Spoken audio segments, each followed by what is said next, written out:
Right behind me is abandoned Toys R Us, one of the many abandoned businesses we're going to be checking out in this video. At its peak, Toys R Us was one of the largest toy retailers with over 1,600 stores globally, and a brand so iconic it helped shape many childhoods. And as we move closer, we can actually see the colors are still on the wall. It does not look like it's being stripped, except for, I guess, the door sign right there. Yeah, I don't know what happened to it. Maybe it's not abandoned anymore, because there's a bunch of hornets there. If I open the door, you think it's going to shake the thing? And as you can see inside, there is nothing even there. No shelves, but the lights are on though, so that's pretty cool. Even on the side, this building doesn't really look broken down or destroyed or anything. It looks like it's in perfect condition. It just looks abandoned.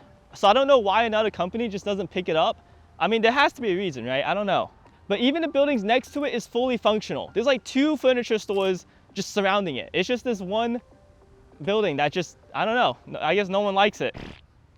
This specific location opened in 1991 and closed in June of 2018 during the nationwide downfall. Today, Toys R Us is making a comeback through its partnership with Macy's, which include dedicated toy sections inside their stores, as well as flagship locations throughout the country. And on the other side of the building, we can see this is where the loading dock was and also a trash can.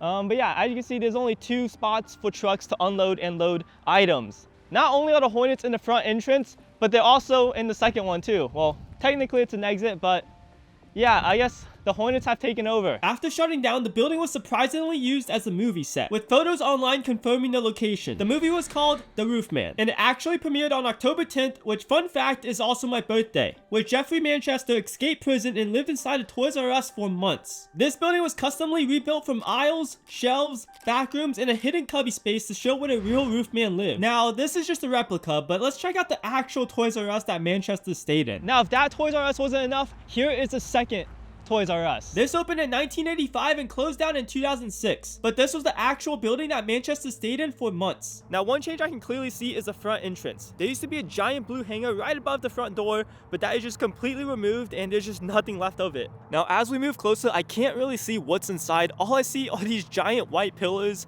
and I can't really see too far in it, so yeah, this is the best we're gonna get. The doors are locked, so I can't even get in. But there is another abandoned store right next to it, so we're gonna go check that out right now. Now, this used to be Circuit City, a place to buy the latest tech throughout the 90s with over 700 stores at its peak. But with growing competition from companies like Best Buy, Circuit City filed for bankruptcy in 2008 and shut down all the remaining stores soon after. This specific location changed to a carpet warehouse. So let's head inside to see if we can find any remains of Circuit City. And here is the inside. It is very, very spacious. There's like no walls or anything at all, just a bunch of carpet. I didn't know there was this many carpet in life, bro. And as you can see, yeah, it is completely stripped from the branding, and yeah, I guess you can kind of imagine what it would have looked like if you just use your imagination. And here is our second location. Now, this used to be Kmart, one of the biggest grocery stores in the United States, but now it got replaced by a school.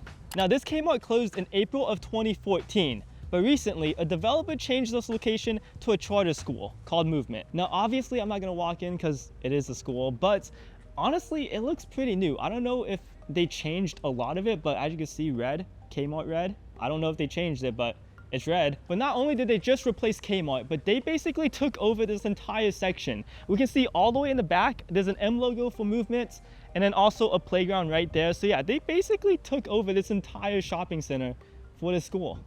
Now, there is a shopping cart all the way out here, and I'm trying to see if there's any Kmart resemblance. I don't really know. It is a school, so it's kind of weird for a shopping cart, but I guess we'll find out. So yeah, this isn't Kmart shopping cart. It is Compare Foods. Yeah, you can see the logo. So what I'm saying, they stole Kmart shopping carts and just put the logo on, I think. Yeah, so this used to be a mall. Now, this used to be Eastland Mall, which opened in 1975 with major companies like JCPenney and Belk, and Charlotte's first indoor mall ice skating rink. Now, in 2010, this mall started to shut down due to foreclosure. In 2013, it started getting demolished. Now with the mall gone, this site is now being redeveloped into residential and office spaces. They asked for an indoor sports facility, soccer fields, esports, food, and retail. So we can definitely see on the very bottom, it looks like office spaces, very open, very spacey, but on the top, we can see residential and living areas. On the right, there is really a bunch of buildings, but on the left, there is basically nothing. I don't know if they're planning to build more residential. I don't know if they're doing grocery stores. Who knows? Now let's check out a mall that is still here but slowly declining. There's been multiple shootings and violence, and many businesses have been shutting down or they've been moving somewhere else because of this location. But recently a new company just bought this mall, so I'm curious to see what they're gonna do to it. I don't know if it's gonna be a full revival. I don't know if any stores are gonna come back, but hey, I guess we're gonna see. So let's check out what's inside. Just when we walked in, we can already see a business that is no longer here. Now, I can't really tell exactly what this is. If I can find this logo, then I'll put it on screen. But yeah, there is like nothing in there. Even across from it, I'm guessing that's an empty space too. It is just completely blocked off. Here is a wall that is completely empty, but if we turn a whole 180, we can see actually a Kids Empire coming soon. So there is still businesses moving into this location. Now I feel like earlier in this year there were not a lot of businesses even here. Today is a Thursday morning, so there is like a lot more people than I expected. And as you can see here, even Dick's Sporting Good is no longer here. It is turned to a furniture store, but you can still see the color scheme kinda. The entrance, the brick wall, the ceiling lights, and even the black frames all around the store with the elevator going up and down. If you've been into Dick's Sporting Goods before, yeah, you know. Now, I don't remember every single store, but most of the main big brand businesses are no longer here. I remember growing up here and coming to Apple, but yeah, I don't even see that anywhere here, so I guess it's already gone. Now, me being me, I didn't even realize until I walked past, but to the right is where Apple used to be. Directly right below us is PacSun, and based off of this picture, Apple is right above it, so yeah, this whole wall used to be an Apple store. And here we are moving down to the first floor. Okay, yeah, let's scratch that. So apparently all the main brand businesses are on the first floor.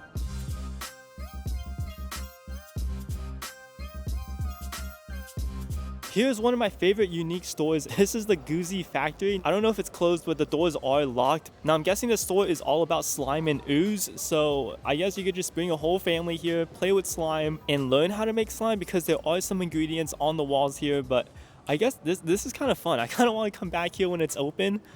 Just to see what it is, but yeah, that is like one of my favorite stores. And now behind me is what used to be RadioShack. Now RadioShack first filed for bankruptcy in 2015, but the company attempted to come back by partnering with Sprint, converting many stores into a hybrid RadioShack Sprint location in hopes of boosting foot traffic. But the comeback didn't last. RadioShack filed for bankruptcy again in 2017 and shut down hundreds of stores, including this one right here. Now I'm not gonna get too close because now it is a fully functioning brewery, so there's a lot of people inside, and it looks like they did a good job renovating the whole area. Now, I couldn't find anything online, but there wasn't just a RadioShack here. There was also a Blockbuster. And as I was heading out, I spotted another abandoned building, so I decided to check it out. We can kind of see the sign engraved into the wall. This used to be a Conn's, which was a home store. But even before that, this used to be a Home Depot. As you can see, there's like a whole garden area on the left. And here's a side view. You can definitely see there's a lot of space. Everything is empty. There's actually a plant right there. But yeah, this used to be an area for plants and everything. Now behind me is the final abandoned business that we're gonna be checking out. This used to be Blockbuster, a rental space for both movies and video games. But now it's just a drug and wellness center. If you take a small peek inside, in the very back, you can see a yellow and blue wall, which, if you know, Blockbuster was yellow and blue, so I guess they didn't take away everything. Now, one thing I learned after filming this video was that as time continues, more businesses like these will be forgotten. Companies that used to be on the top will be replaced, leaving behind fading memories and the people who once knew them.